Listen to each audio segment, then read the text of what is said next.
Hello, I'm Mark Outen, the Landscape Conservation Area Manager for the South East at Essex Wildlife Trust.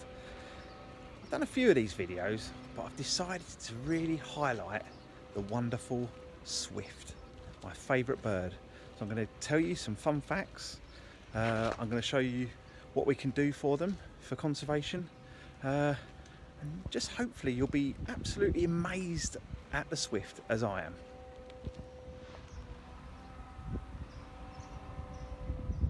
But I'm so amazed by the swift that I've even decided to put a little notice board in my front garden to tell my neighbours about the swifts. I'm going to put some fun facts on there now that they're here from their journeys from Africa. Well, what's a swift? Well, just like Blue Peter, here's one I made earlier. A swift, this aerodynamic wonder, is around 38 centimetres wingspan and about 16-17 centimetres long, and that's what they look like, these masters of the air with these long pointed wings, nearly 3 times their body length, which is really quite incredible. So they are aerodynamic masters and they whiz down the street right here in Shoebury-Ness. So the common swift, Apus apus, actually means footless, and they have got tiny little feet. The German translation for swift is actually wall glider. They will hang off walls, and they are amazing gliders, so I think that's a really apt name. They spend only a quarter of the year here in the UK, and they spend the rest of the time down in Africa. And they get here around end of May, June, and then they're gone by the end of August. You very rarely see swifts in September, so they don't spend a long time here. But what about their breeding habits? Those are even more remarkable. So as you can see behind me, the sky's looking pretty grey. We could be in for a shower. I could be getting wet very soon. Now, does that affect the swifts? Well, actually, it does. They can actually feel the weather coming in, and they will actually avoid weather. They will fly hundreds, if not thousands of kilometres to avoid poor weather so that they can feed. The other day at Gibraltar Point, heading south, there were 47,000 swifts went through in a day.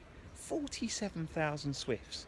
They reckon that actually the central part of England probably cleared out of swifts, and then they all went to the east coast and then went across the North Sea over to Holland, and then they kept going south until they found clear weather, and then they could come back in a couple of days. They've been known, and they think that they probably do this 2 or 3 times during the summer. That's amazing. All these swifts moving away to get away from the rain so that they can feed.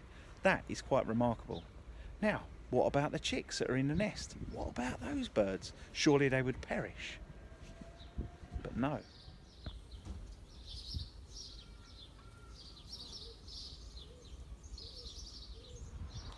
If the swift young were in these nest boxes, they would go into a torpid state if their parents had gone away to avoid the bad weather. And they can actually survive without food for a few days, which is remarkable. Other birds would just perish. And then when their parents come back, they will quickly put on weight and then survive to fledge. So my neighbourhood is actually pretty good for swifts. And the reason why is that there's actually a lot of wooden fascia boards as they come down from the eaves of the roof. And the reason that is good, because sometimes it rots and it leaves nest cavities, some holes for the swifts to breed in, and they fly straight into these fascia holes and they nest. You wouldn't even know they were there. They're actually really quiet and very tidy. They don't leave a lot of mess. So the plastic fascia is one of the reasons why these birds are struggling, same as the house martins. There's no cavities in there anymore. They've got no rot holes that the swifts will utilise for their nests. So that is a real problem for them, and that's something that we need to change.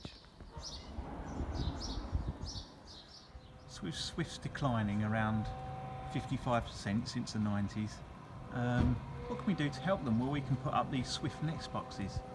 They've got that small gap in the front, around 30 millimetres in diameter, and quite a large deep box. And if possibly put a concave in the box as well, which will help them nest and they can lay their eggs in it.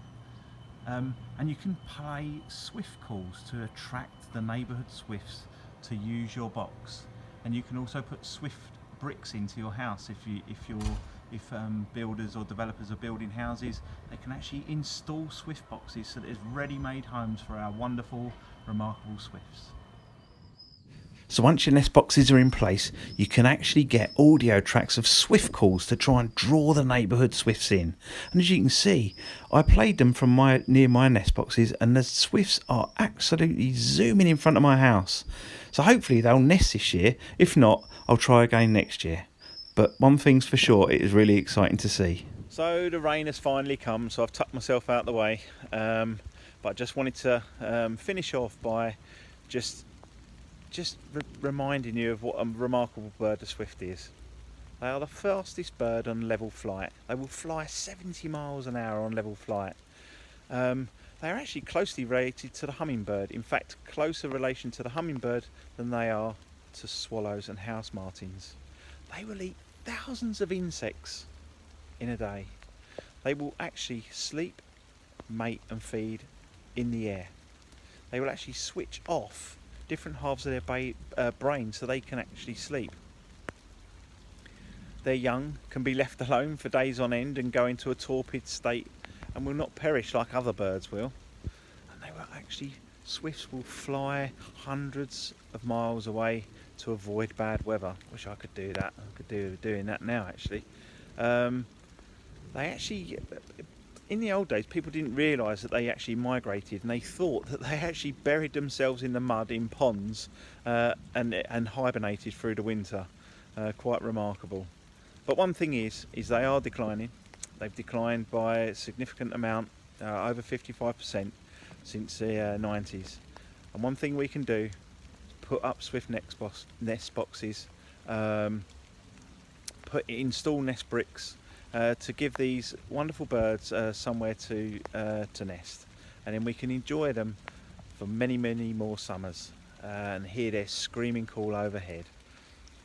Anyway, that's it, and I'll see you next time.